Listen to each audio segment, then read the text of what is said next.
herotalkies.com வெளிநாடு வாழ் தமிழர்கள் 500க்கும் மேற்பட்ட தமிழ் திரைப்படங்களை கண்டுகளிக்க உதவுகிற இணையதளம்.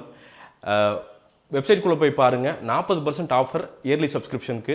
சப்ஸ்கிரைப் பண்ணி லீகலாக தமிழ் படங்களை பார்த்து தமிழ் சினிமாவை வந்து சப்போர்ட் பண்ணுங்கள் வெளிநாட்டில் இருந்தீங்கன்னா. ஜாக்சன் துரை ஃபஸ்ட் ஆஃப் வரைக்கும் வந்து இது கெத்தான துறை அப்படின்னு சொல்லிடலாம். பின் எடுத்திருக்காங்க. ஒரு பக்கம் யோகி பாபு, இன்னொரு பக்கம் பார்த்திங்கன்னா சிபி சத்யராஜ் கூட சேர்ந்துக்கிட்டு வந்து கருணா போட்டு காமெடியில் கலக்கியிருக்கிறாங்க. நமக்கு செம்ம சிரிப்பு. அந்த பில்டப் ஆகிற வரைக்கும் அந்த பேய் அப்படிங்கிறது, பேயை வச்சு இவங்க பண்ணுற காமெடி எல்லாமே அவ்வளோ கன்வின்சிங்காக. நம்ம என்ன நினச்சோன்னா செம்ம படம் ஒன்று பார்க்க போகிறோம் அப்படின்ட்டு ஃபஸ்ட் ஆஃப்லாம் ரொம்ப ஹாப்பியாகி, அதுவும் யோகி பாபு வந்து மெயினாக அவர் வந்து கன்வே பண்ணுற டயலாக்ஸ் அப்படிங்கிறது, நீங்கள் சில இடத்துல பார்த்தீங்கன்னா அவர் முதுகு மட்டும்தான் தெரியுது, ஆனால் அவர் டப்பிங்கில் பேசுகிற விதம் அப்படிங்கிறதே வந்து நமக்கு அவ்வளோ சிரிப்பை வந்து வரவழைக்குது. அவ்வளோ பெரிய ஒரு ஆர்டிஸ்ட்டு. உண்மையாலுமே வந்து அவர் வந்து இன்னும் பெரிய உயரத்துக்கு வந்து போகணும் அப்படிங்கிறது நான் வந்து மனசார வந்து வேண்டிக்கிறேன். இன்னொரு பக்கம் கருணா மெச்சூர்ட் ஆக்டராக அந்த பேய் பங்களாக்குள்ளே போயிடுவாங்க. ஒரு சின்ன சேலஞ்சு மாதிரி இருக்கும் அவருக்கும் சிபி சத்யராஜுக்கும்.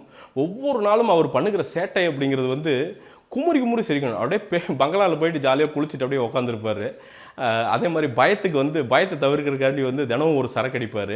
அந்த மாதிரி அந்த கேரக்டரை டிசைன் பண்ண விதம் அப்படிங்கிறது அவ்வளோ சூப்பராக பண்ணியிருந்தாங்க அந்த ஃபஸ்ட் ஆஃப் வரை சூப்பராக போன படம் வந்து ஃபஸ்ட் ஆஃப் தாண்டினதுக்கும் பார்த்தீங்கன்னா ஒரு டீரெயிலான ரயில் பட்டிகள் மாதிரி வந்து தடன்னு போயிட்டு சத்யராஜோட இன்ட்ரொடக்ஷன், அதுக்கப்புறம் அவர் வந்து ஒரு பேய் மாதிரி காட்டுற விதங்கள் இதெல்லாம் பார்த்தீங்கன்னா ஏதோ ஒரு ஸ்டேஜ் பிளே மாதிரி, ஒரு சீரியஸான சினிமா இல்லாத மாதிரி.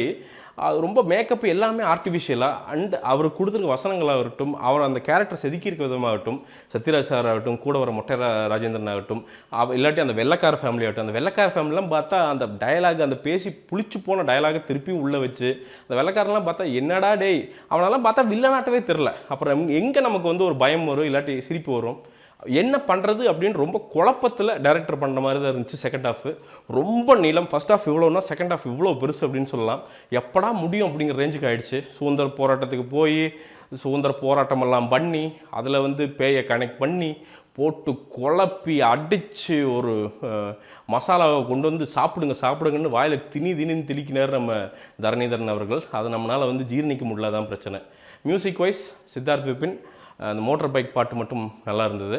அண்டு பிஜிஎம் வேறு யாரோ பண்ணியிருக்காங்க அப்படின்னு நினைக்கிறேன். அவங்க ஜாப் தான் பண்ணியிருக்காங்க. மற்றபடி இந்த படத்தில் வந்து பெருசாக ஐடென்டிஃபை பண்ணுறதுக்கான விஷயங்கள் வந்து நிறைய இல்லை. கேரக்டருக்கு இம்பார்ட்டன்ஸ் வந்து அதே மாதிரி சிபி சத்யராஜோட ரோல் இன்ட்ரொடக்ஷன் வந்து செம்மையாக பண்ணியிருக்காரு தரணிதரன். அப்படியே வண்டியில் புகையெல்லாம் போட்டு அப்படியே வந்து பயங்கரமாக ஹீரோ அப்படியே இன்ட்ரொடக்ஷன் அதெல்லாம் ஓகே.